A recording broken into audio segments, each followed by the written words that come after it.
Got a very special video for you guys today. We're going to be looking at Aliens Infestation for the Nintendo DS. Steven on the site, and a personal friend of mine, picked me up a copy for my birthday, which is tomorrow. That's right, thank you in advance. And so I figured, well, what better way of saying thank you than by posting a written and a video review. So let's jump on in. The best feature of the game, it has to be the feeling of isolation the game instills in the player. It's absolutely phenomenal. I actually jumped in this game, and that's something I haven't done since Clock Tower on the Super Famicom. So that tells you something. You take on the role of one of 4 soldiers, and you're trying to make your way through various mission objectives. I'm not going to really say more than that. You start the game off in this sort of like giant spacecrafts, something like what you saw in the Aliens. That's the James Cameron directed Alien movie. But you do switch locations as the game progresses, but I'm not going to say more than that. That's all there is. And so even though, you know, there are 3 players, they're not on screen at all time. They act sort of like the continuation of if you die. So like, let's say one of your 4 guys, which is the one you're playing as, dies, those other 3 players basically are your continue points. So you can just grab one of those other players and continue right where you left off. Save spots are few and far between. Again, this all helps you makes you feel as though you're completely isolated on this mysterious ship. And once you find it, the motion detector is going to be your eyes and ears. Before entering a room, I found myself constantly glancing at the motion detector to see if there was something just like a little bit ahead of me, because honestly that's the only way to survive. And even with the scanner, aliens, they don't just hide in the open, you know. No, these guys, they come at you from the ceiling, they come at you from the background, they come at you from basically all over the damn place. I found it extremely pulse pounding, which really isn't something you associate with old school 2D games, you know what I'm saying?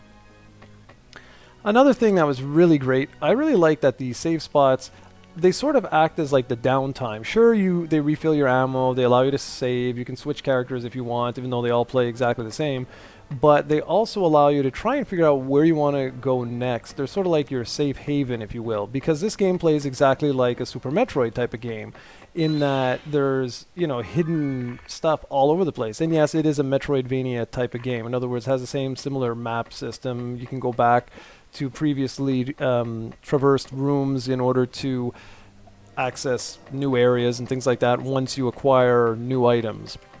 And while the weapons may not be too diverse themselves, I found they handle perfectly, like no matter which one you're using, but that some weapons are actually better suited to other enemies. And that's where those save spots come in handy too, because that's the only chance you can switch large weapons. So you can go from, say, like a shotgun to your automatic weapon, for example. And so there's strategy here. You can't just run and gun. And if you do that, you're going to be your ass is going to be gone. Like, that's it. And speaking of which, this game is always challenging. And even though you can backtrack and, you know, you will get new weapon upgrades if you look for them, don't think that you're just going to be able to, like, run through the whole game, because that's not going to happen at all. Because aliens get stronger and stronger as the game progresses, and they will kick your ass. And even though you're going to die, the good news is if you experiment enough in terms of looking for, you know, areas that look a little off on your map, eventually you will find new Marines. And this is great because it acts sort of like a continuation system. So these new Marines will replace your fallen comrades. And just so you know, if your comrades do die, they stay dead forever, a la Fire Emblem. So that's something to keep in mind. Boss battles are another really big highlight. And what they do is they force you to really use your brain. Like, you can't just run in here and fire like crazy. Like, take the first boss as an example. It's basically a queen and several hatchlings. Now, what do? Do you shoot the hatchlings? Do you focus your attention on the queen? How, what do you do? Well, the first time you're probably going to die. That's what's going to happen. You're going to lose a Marine probably like immediately. And then after you'll realize, oh, okay, if I just lob a grenade, it's going to stun the queen, it's going to take out a few of the eggs, and then I can switch to my like grenade launcher attachment on my machine gun and, you know, shoot her a couple times in the head and then rinse and repeat as needed. But as you progress and more bosses are unlocked or whatever, or you progress to new bosses, you really have to use your head in order to make it out alive. Because, I mean, just your 4 little guys, they can be wiped out really quickly at some of these boss battles. Finally, we'll talk a little bit about just the audio visuals. They're really nice. I mean, it might not look it right here. You might be like, oh, well, whatever. This is not the type of game that you can watch on YouTube. It really isn't. You need to play this game, shut all the lights off, play it alone, put on a nice headset, because the audio, it works so well. Most of the sound effects were taken directly out of the Aliens movie. The music is kept to a minimum, mainly to highlight the creature and sound design, and that's where you'll hear like scratching noises, and you constantly hear that damn motion detector, just like in the movie. I love it because it's, I don't know, it adds so much to the experience. And the graphics are pretty much exactly what you'd expect them to be for a 2D based game on the Aliens movie. They're dark, gritty, and pretty surprisingly brutal at times. So I only have one negative thing to say, and that is the fact that the game is extremely short. I finished it in just a little over 4 hours. It was almost 4.5 hours. Now, I am a veteran of this particular genre, and I've been gaming forever and ever and ever.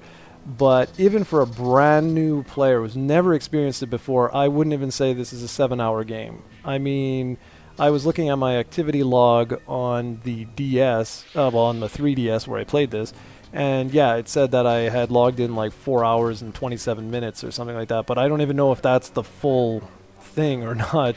So just take that, you know, for what it's worth. And there's very little reason to go back after in terms of like a new game plus or something. There's a short knife mini game, but it's nothing to really go on about, and really it hardly adds any replay value whatsoever.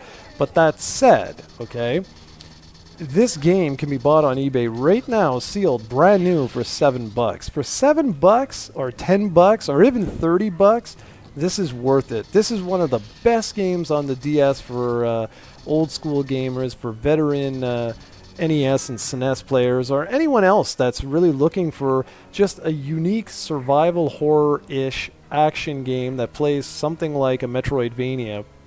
I say it's basically a mix of Super Metroid meets Contra for action, meets Clock Tower for creepiness and fear, and that's what Aliens Infestation is. Be sure to check out projectcoe.com for the full written review and the score. And as always, thank you very much for watching. I hope you enjoyed the video, and I'll be back soon with another one. Take care, everyone.